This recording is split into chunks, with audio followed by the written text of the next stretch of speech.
Brenda Thompson remembers the moment vividly. She was at the gleaming chrome coffee machine inside the opulent headquarters of Sterling Innovations on Tuesday morning, carefully measuring a splash of almond milk substitute into her artisan coffee blend. That's when Chad Sterling Jr., the freshly minted CEO and inheritor of his father's corporate empire, strode into the executive lounge. He offered no greeting, no acknowledgement, merely surveyed the room, his gaze sweeping past Thompson as if she were merely another piece of expensive, unwanted furniture. Thompson, his voice cut through the quiet hum of the expensive appliance, "Report to my office. Immediately." It was an order, not an invitation. Thompson had clocked nearly 11 years at Sterling Innovations, a significant tenure by Metropolis standards. During that time, internal records confirm she single-handedly built the now thriving client relations division from a mere concept. Company files document over 100 major contracts negotiated and finalized under her direct supervision, contributing millions to the company's bottom line.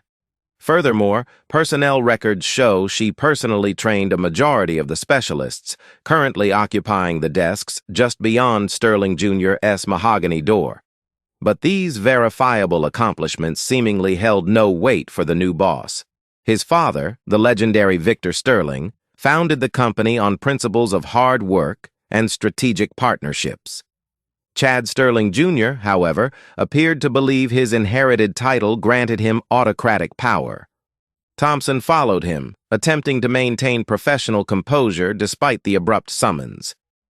Inside the expansive corner office, Sterling Jr. didn't even bother to take his seat behind the massive desk. "You're terminated," he announced, his tone devoid of inflection. "Sterling Innovations doesn't carry dead weight. Your lack of drive is dragging this company down." Thompson registered the statement, initially processing it as a poorly executed management tactic. "Excuse me?" she inquired. "You heard correctly," Sterling Jr. retorted, nonchalantly shuffling a stack of financial reports, reportedly deciding on his lunch order simultaneously. "Security will escort you out after you've collected your personal effects, effective now." Thompson stood motionless, processing the dismissal. She registered a distinct physiological response, yet her external demeanor remained controlled. No outburst, no immediate defense, no demand for clarification. Instead, a precisely calibrated neutral expression formed on her face. "Understood, Mr. Sterling," she stated calmly. "I wish you a productive day." With that, she turned and walked out of his office, posture erect. Internal sources report that colleagues observed her passage, sensing a significant event had transpired. Several employees reportedly began to rise, intending to inquire, but Thompson subtly signaled them to remain seated, indicating a desire to avoid further complication. She methodically packed the contents of her desk into a standard company-issued box. During the subsequent drive back to her Metropolis apartment, Thompson reflected on her 11-year investment in Sterling Innovations. Records would show numerous instances of late nights, forfeited holidays, and crisis management calls handled during significant personal events, including the period following her documented divorce proceedings. She had dedicated substantial personal resources to the firm. Now she faced summary dismissal. However, reports indicate her primary internal response wasn't anger, but a growing sense of inquiry. Why? The question persisted throughout the night, disrupting her sleep. Something about Sterling Jr.'s confident, almost casual delivery felt incongruous.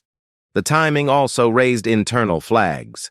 Sterling Innovations was on the verge of finalizing the lucrative Apex Holdings account, reportedly one of the largest deals in the company's recent history. Thompson had personally spearheaded the negotiation process for 6 months, developing an intimate understanding of the client's needs and objectives. She had, in fact, scheduled the crucial final review meeting for that upcoming Friday. And now she was no longer employed by the company. A critical question formed. Had Chad Sterling Jr. even consulted the Apex Holdings account file before acting? The following morning, Shortly after 9 a.m. Metropolis time, Thompson's personal phone displayed an incoming call from an unrecognized number. After a moment of deliberation, driven by lingering curiosity, she answered. "Brenda? It's Victor Sterling." The voice belonged to the company founder, the man whose signature was on her original employment contract 11 years prior. "I've just arrived at the office," Sterling Sr. stated, his tone audibly strained. "Can you explain why your workstation is vacant? What exactly occurred here?" Thompson hesitated briefly before responding factually. "Your son terminated my employment yesterday afternoon." A protracted silence followed, punctuated by what sounded like a sharp inhalation. "What?" Sterling Sr. demanded. "He stated my performance was substandard, labeling me lazy, and declared my position redundant," Thompson clarified. Another long pause ensued before Sterling Sr. spoke again, his words measured. "Brenda, did he review the specifics of your employment agreement?" Thompson expressed confusion. "The Apex Holdings account," Sterling Sr. pressed. "You were scheduled to finalize that contract today at 11 a.m., were you not?" Thompson confirmed the schedule. "Jesus Christ!" Sterling Sr. exclaimed. Background noises indicated frantic paper shuffling, followed by a loud impact, suggesting an object striking a desk. "Brenda, your contract contains a specific non-negotiable clause," Sterling Sr. revealed, "one I personally insisted upon following the acquisition issues 3 years ago. You are not just the account manager, you are contractually designated as the sole authorized negotiator for the Apex Holdings account." Thompson processed this information. "He cannot legally execute that agreement without you present," Sterling Sr. continued, his voice tight with urgency. "Not legally, not ethically, not even practically. That contract is null and void unless you are the signatory representing Sterling Innovations." A clear realization emerged.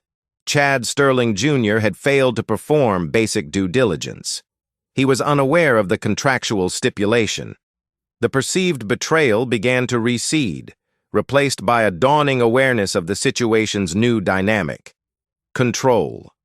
Sterling Jr. had acted impulsively, and the consequences were now aimed squarely back at him and the company.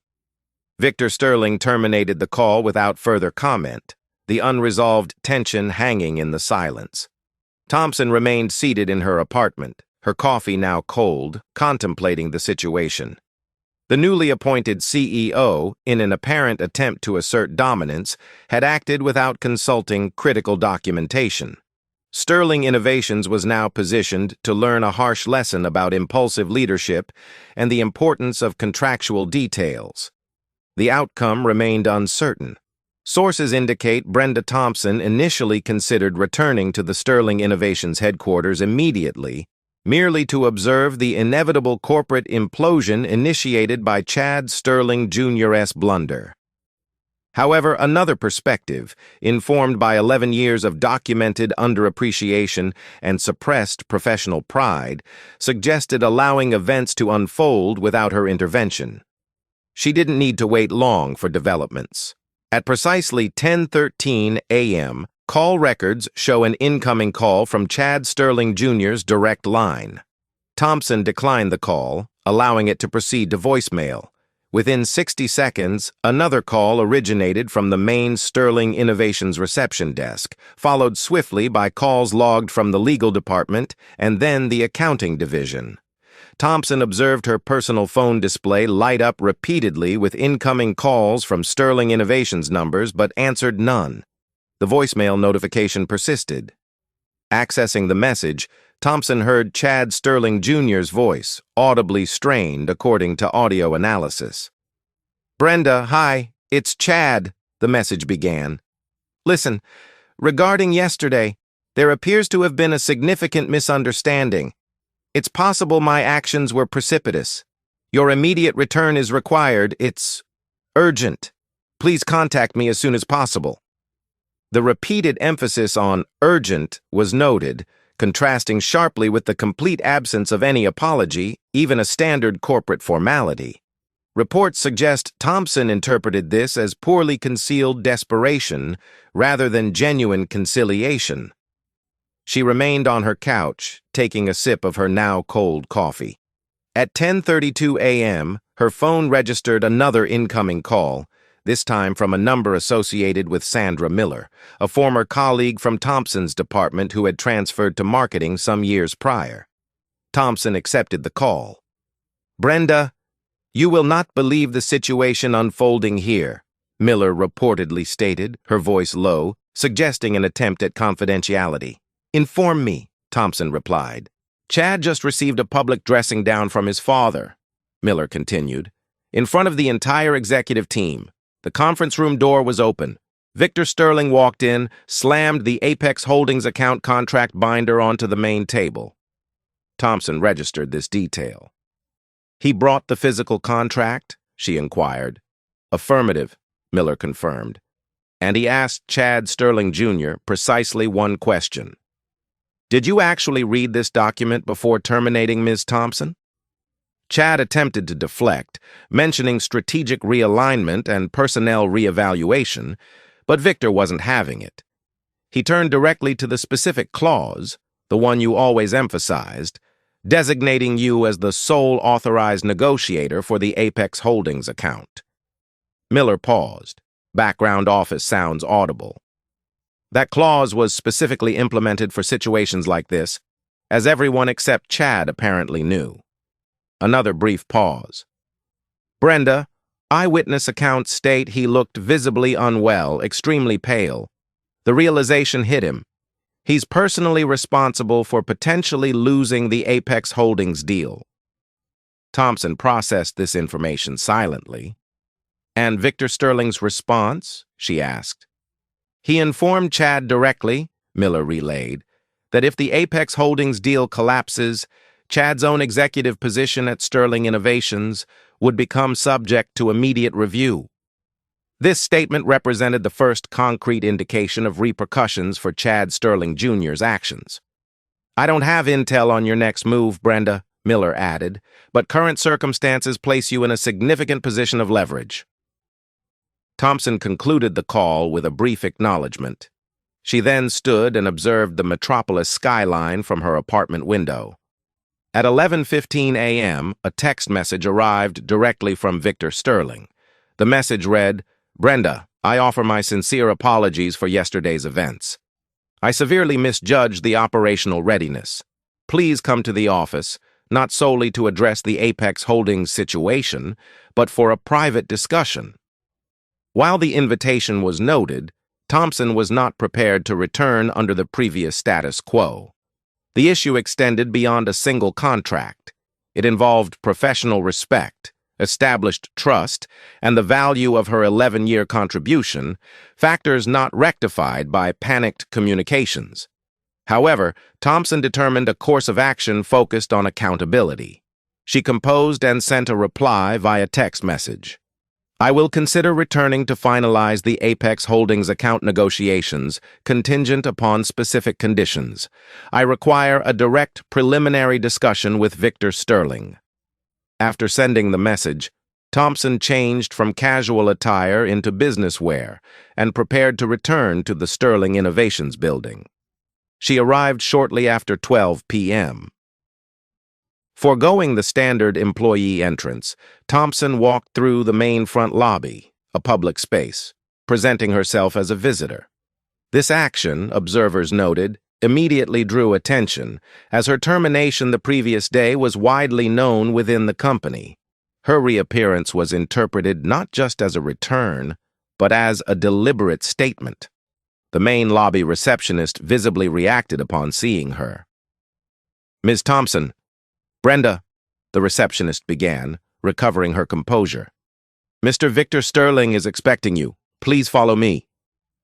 As Thompson was escorted through the main office floor toward the executive wing, she noted a distinct change in the workplace atmosphere. Usual activity paused. Employees looked up from their workstations. A palpable tension permeated the environment. Victor Sterling was waiting outside his office door upon her arrival. He did not offer a smile. "Brenda," he acknowledged with a nod. "Thank you for agreeing to meet." Thompson returned the nod but made no move to shake hands. Victor Sterling stepped aside, allowing her entry into his office. After Thompson took a seat opposite his large oak desk, he closed the door, leaned against it momentarily, and released a long breath. "I have made an error, Brenda," he began directly. "A significant one. I delegated excessive authority to my son prematurely. My intention was for him to demonstrate capability, not to dismantle crucial relationships before understanding their construction." Thompson remained silent, allowing him to continue. Victor Sterling moved to sit behind his desk. His treatment of you was unprofessional, disrespectful, and has placed the Apex Holdings account, a deal representing over 6 months of intensive work, in serious jeopardy. Thompson offered a slow nod. "Yes, it has," she confirmed. "I re-examined your contract this morning," Victor stated. "Every clause. You were granted complete legal autonomy regarding the Apex Holdings account. The client is contractually obligated to recognize only you as Sterling Innovations' representative in these negotiations. That specific clause, as you know, was mandated following the Titan Corp acquisition difficulties." "I remember the Titan Corp situation clearly," Thompson stated quietly. "As do I," Victor Sterling replied.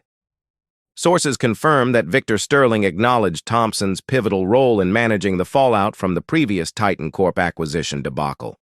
Eyewitness accounts from within the executive office report Sterling Sr. making eye contact with Thompson and stating, "Yesterday's events should not have transpired. You were treated unfairly." He then formally offered Thompson reinstatement to her previous position, with guaranteed full authority to finalize the Apex Holdings account. Reports indicate Sterling Sr. explicitly stated, "Any conditions you require for your return will be met." Observers noted a tone of sincerity, possibly tinged with regret in his voice. However, Thompson reportedly countered that the issue transcended the immediate deal, encompassing principles of leadership, accountability, and professional dignity.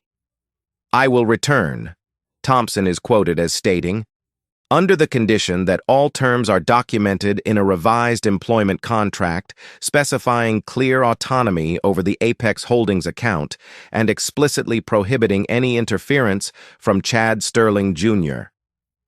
Victor Sterling immediately agreed to these terms. Thompson then added a further stipulation. "This type of incident cannot be repeated, affecting myself or any other employee." Following a brief pause, Victor Sterling reportedly gave a slow, deliberate nod, affirming, "You have my personal guarantee." With the agreement verbally secured, Thompson concluded the meeting. Upon exiting Victor Sterling's office, Thompson observed Chad Sterling Jr. positioned further down the executive hallway. He was engaged in a staged conversation with a junior executive, though his attention was fixed solely on Thompson the moment she emerged. Thompson maintained eye contact and walked directly past him without hesitation. Observers noted a distinct shift in Chad Sterling Jr. His expression at that moment, interpreted by some as the instant realization of his diminished control. By 1 p.m., the main boardroom was prepared. The Apex Holdings executive team, led by their CEO, Mr. Al-Fayed, arrived shortly thereafter, approximately 30 minutes before the scheduled meeting commencement. Thompson conducted a final review of the negotiation documents, verifying all previously agreed points. Mr. Al-Fayed is known in international business circles as a pragmatic leader who prioritizes trustworthiness. Any indication of internal instability within Sterling Innovations could jeopardize the deal.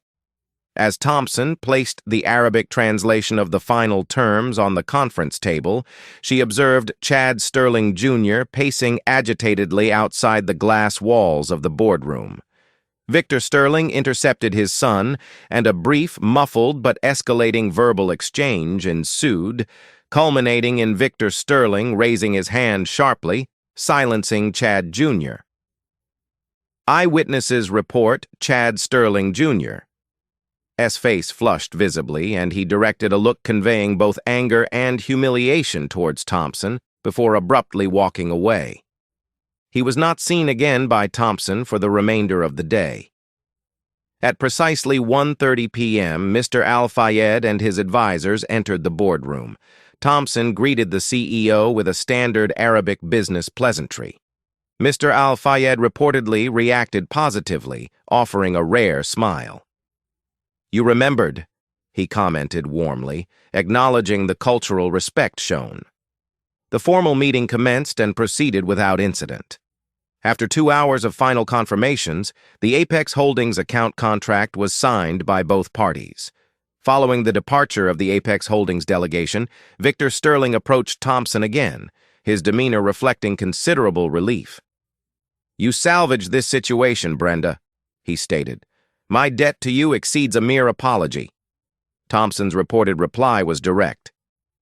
"Sterling Innovations requires a leader who understands the distinction between authority and responsibility." Victor Sterling offered no counter-argument. Later that evening, as Thompson left the Sterling Innovations building, the accumulated tension from the preceding 48 hours began to dissipate. She had returned not merely as a reinstated employee, but as a professional asserting her proven value. Yet, she harbored no illusions that the conflict was fully resolved. Individuals like Chad Sterling Jr., according to behavioral patterns observed in corporate power struggles, often retreat strategically before initiating retaliatory actions. Within the following week, the successful finalization of the Apex Holdings account was featured prominently in an industry trade publication.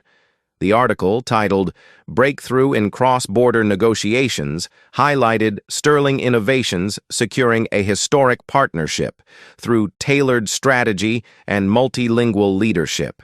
While Thompson was not named individually, internal communications confirm widespread awareness within the company of her critical role. Her corporate email inbox received numerous private messages of congratulations from colleagues, including junior staff she had previously mentored and managers who had previously overlooked her contributions, now praising her handling of the crisis. Thompson acknowledged these messages, but maintained a realistic perspective on the situational nature of corporate alliances. The general atmosphere within Sterling Innovations reportedly improved, with a return to normalcy observed in common areas. Victor Sterling had issued directives confirming Chad Sterling Jr.'s removal from high-level decision-making processes until further notice. Despite these developments, Thompson began detecting subtle irregularities. First, the reimbursement processing for her travel expenses related to the Apex Holdings meeting faced unexplained delays. Subsequently, routine documents submitted for necessary approvals were returned unsigned, lacking any justification. More concerningly, an email, purportedly sent from her corporate account, but which she denied sending, was flagged by the IT department. This email contained deliberately incorrect client data and had been forwarded to an overseas partner.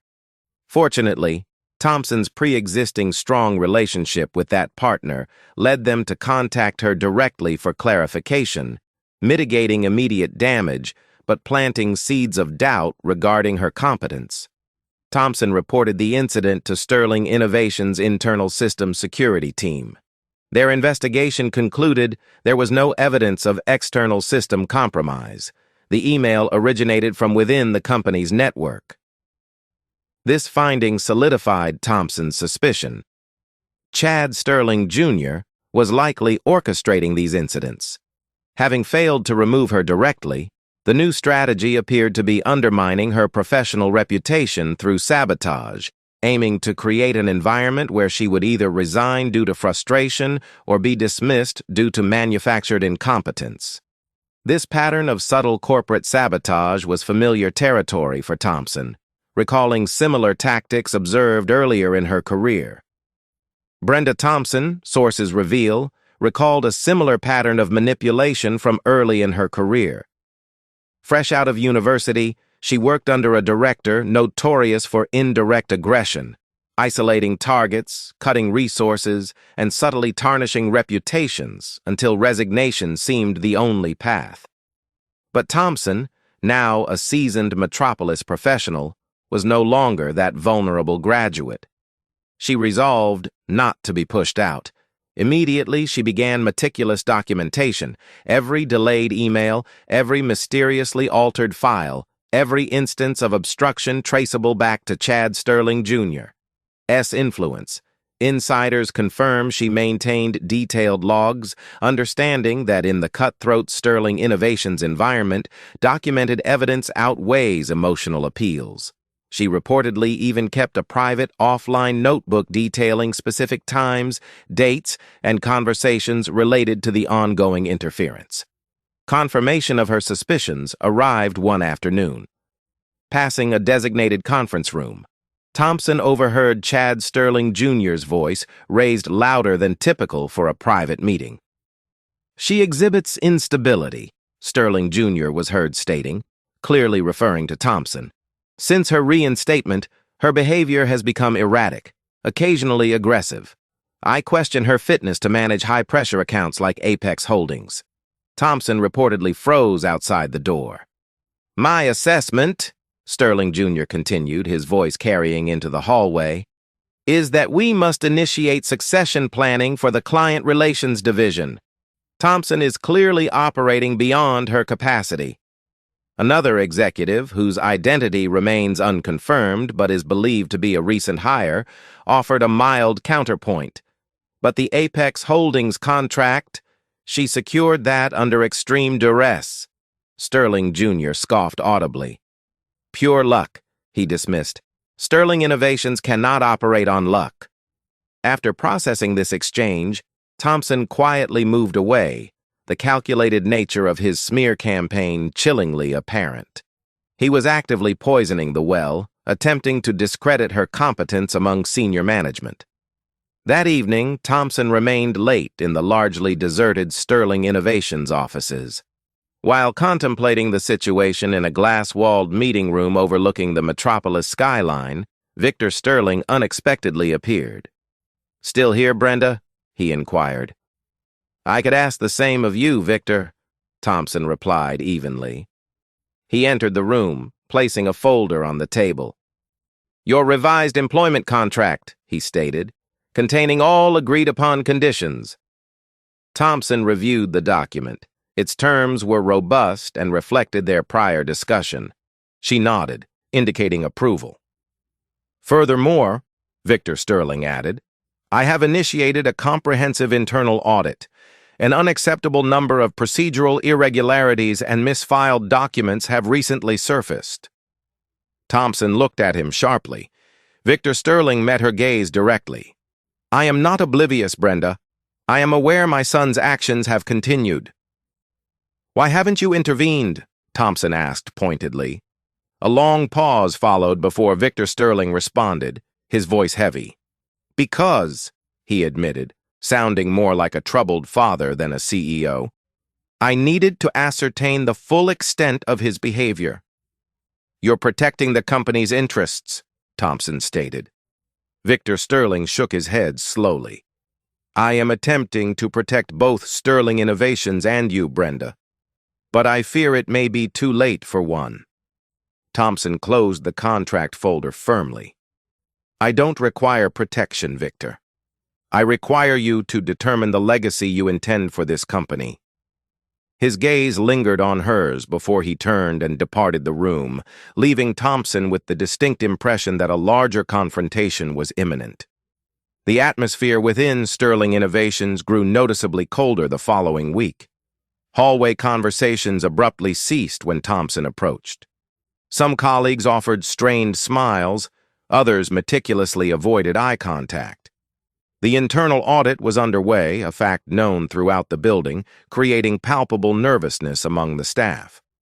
While Thompson hadn't requested the audit, she acknowledged a sense of relief that the situation was being formally investigated. She needed the truth exposed, not just for her own vindication, but for the stability of the entire division operating under the cloud of Chad Sterling Jr.'s erratic management. Still, Thompson remained pragmatic, aware that corporate investigations don't always yield straightforward justice. Often, inconvenient truths lead to negotiated departures or are buried beneath layers of bureaucracy. That Thursday, Thompson was summoned to the internal audit team's makeshift headquarters, a repurposed storage room now functioning as a data analysis center filled with files, computer monitors displaying spreadsheets, and whiteboards covered in process maps. David Chen, the lead internal auditor, greeted her. "Brenda, thank you for joining us. We need to discuss several recent irregularities." Thompson nodded and took the offered seat. Chen displayed a file on his monitor. "Firstly, regarding the email sent from your account containing incorrect client data. Our forensic analysis confirms it originated from a shared computer terminal located near the employee break room. Crucially, the login credentials were entered manually, not through any automated system." "Meaning someone physically used my login information?" Thompson asked. Chen shook his head slightly. "No, the data suggests someone possessed copied credentials. This wasn't a phishing attack. The breach was internal." Thompson folded her arms. "I reported that specific incident immediately." Chen offered a tight smile. "Yes, your prompt report was noted and appreciated. It corroborated other findings. We've identified similar instances: emails subtly rewritten, critical data altered in spreadsheets, required sign-offs removed from documents. Each incident traces back to shared workstations, and all actions were performed under your user profile." The implications settled heavily. "This was a coordinated effort," Thompson stated flatly. David Chen hesitated before confirming. "The evidence strongly suggests a pattern. We have narrowed the window of individuals with potential access during the relevant timeframes. Furthermore, log analysis reveals unusual activity patterns associated with the login credentials assigned to Chad Sterling Jr.'s executive assistant." Thompson remained silent, absorbing the information. Chen continued cautiously. "We are not making formal accusations at this stage. However, there is a clear documented pattern of sabotage seemingly intended to discredit you, and potentially others within your sphere of influence." Thompson clenched her jaw. "So, what is the next step?" "That," Chen admitted, "presents complexities. Victor Sterling has instructed us to compile our findings and prepare a formal presentation. Sources inside the Sterling Innovations Tower reveal that lead internal auditor David Chen informed Brenda Thompson that Victor Sterling demanded a direct, unfiltered presentation of the audit findings. Chen indicated Thompson's presence wasn't mandatory. "I will be present," Thompson reportedly insisted, making it clear she intended to face the accusations and accusers directly. Chen did not contest her decision. The night before the presentation was fraught with tension. Thompson reportedly spent hours contemplating the fates of several talented mid-career employees who had abruptly departed Sterling Innovations over the preceding year. Individuals previously identified as high-potential assets. What was once dismissed as standard corporate turnover now seemed potentially linked to Chad Sterling Jr.'s covert campaigns. The following morning, Thompson arrived early for the scheduled executive boardroom meeting. Victor Sterling was already present, standing by the window, his posture described by observers as that of a man bracing for impact. David Chen and two associate auditors arrived shortly after, carrying files and data drives. Chad Sterling Jr. made his entrance 10 minutes behind schedule, radiating characteristic self-assurance, reportedly engrossed in his smartphone. His confident demeanor faltered only upon noticing Thompson seated at the table. "She is not a member of the audit committee," he objected, pausing at the doorway. Victor Sterling, without turning from the window, stated flatly, "Ms. Thompson is here at my personal request." Chad Jr. shifted uncomfortably. "This meeting concerns internal, confidential matters," he protested. "Confidentiality you seemingly disregarded when utilizing company resources to fabricate electronic communications," Thompson interjected. Her voice reported as calm, but cutting. Sterling Jr. scoffed, dismissing the accusation as ludicrous. At this point, David Chen intervened, formally beginning the presentation. "Mr. Sterling Jr.," Chen began, addressing Chad directly. "Our forensic logs show multiple unauthorized access events traced to credentials assigned to your executive assistant. These events directly correlate with the timing and nature of irregularities targeting Ms. Thompson's project files and communications. A clear temporal link exists." Chad Sterling Jr.'s practiced facade began to visibly crack. "This is conjecture. You're reaching. She's merely bitter about her prior termination," he retorted. Thompson met his gaze directly across the boardroom table. "You did not simply let me go, Chad," she stated firmly. "You actively sabotaged my work, and in doing so, nearly cost Sterling Innovations the most significant contract secured in the past 5 years, the Apex Holdings account." Victor Sterling finally turned from the window, his attention fully on his son. "I provided you with an opportunity, Chad," he said, his voice low but resonant. "Multiple opportunities. Yet your actions have consistently undermined the very individuals striving to build this company's future." Chad Sterling Jr.'s bravado completely evaporated. "This isn't what it appears," he stammered. "No," Victor Sterling interrupted curtly. "The reality is significantly worse." A heavy silence descended upon the room. Victor Sterling stood to his full height. "The board of directors will review this audit report in its entirety. Until their final determination, you are suspended from all duties at Sterling Innovations, effective immediately." Chad Sterling Jr. opened his mouth as if to protest, but no sound emerged. His final look towards Thompson was reportedly not one of anger, but of stark disbelief, as if finally comprehending that his usual manipulations held no power in this situation. He then turned and walked out of the boardroom in silence. After his departure, Thompson remained seated. Victor Sterling exhaled deeply, his shoulders slumping. "I have failed him," he stated, the comment seemingly directed as much to himself as to Thompson, blurring the lines between CEO and father. "You cannot lead an individual who refuses personal growth, Victor," Thompson responded quietly. "But you retain the choice of how to lead this company." Victor Sterling looked at Thompson, then gave a slow nod.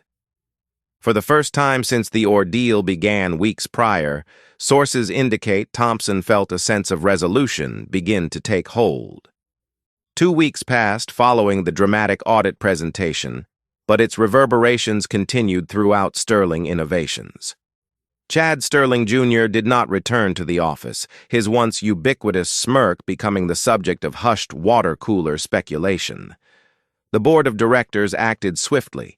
The audit report presented incontrovertible evidence, falsified emails, damning login traces, mysteriously deleted files, and documented attempts to misuse internal HR processes, all pointing towards actions directed or manipulated by Chad Sterling Jr.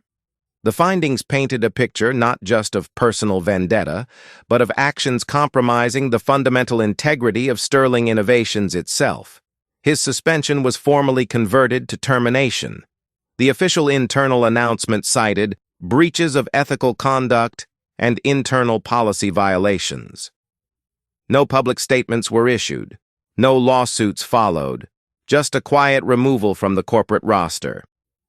Nevertheless, news of the stunning downfall of the heir apparent spread rapidly through industry circles. Thompson, upon hearing the final confirmation of Sterling Jr.'s termination, reported feeling not triumphant but calm and centered.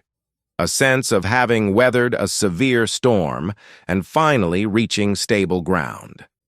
A few days later, Victor Sterling summoned Thompson to his office, closing the door behind her. He sat behind his desk with a closed folder before him. "I have dedicated significant thought to recent events," he began, "and to the future direction I envision for Sterling Innovations." He paused, allowing Thompson to listen without interruption. "Brenda, the leadership you've demonstrated over this past month surpasses what many executives exhibit throughout their careers. You protected a critical account, maintained absolute composure during public humiliation, and navigated targeted personal attacks with unwavering professionalism. That, he stated firmly, is the caliber of individual I need helping guide this company. He slid the folder across the desk. Inside lay a formal promotion offer, Director of Client Strategy, a senior executive position reporting directly to the CEO. Thompson looked up, surprised. I did not request this promotion, Victor. I am aware, he replied. That is precisely why you have earned it. After a moment's consideration, Thompson gave a small nod. If I accept this role, I require meaningful input into our path forward. My goal isn't merely to hold a title, but to actively participate in rebuilding this company's culture on a foundation of integrity. Victor Sterling smiled. That is exactly the commitment I hoped to hear. Later that evening, settling into her new, albeit temporary, executive office, Thompson reflected on the turbulent journey and the significant task of cultural repair that lay ahead for Sterling Innovations. While renovations commenced on her permanent executive suite, Brenda Thompson occupied a temporary office. Sources observed her contemplating the blank nameplate affixed to the door. Insiders speculate this prompted reflection on her 11-year tenure navigating the Sterling Innovations corridors, a period marked by significant, often unacknowledged, contributions. Extended work hours, salvaged high-stakes client relationships, and numerous crises managed discreetly. Previous analysis suggests Thompson adhered to a strategy of quiet competence, avoiding conflict to maintain operational harmony.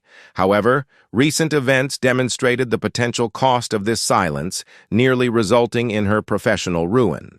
The situation underscored a critical distinction. Asserting professional competence is not arrogance, and maintaining professional decorum does not equate to weakness. Thompson had faced underestimation, dismissal, and calculated sabotage, yet internal reports confirm she emerged without succumbing to bitterness, a significant outcome in itself.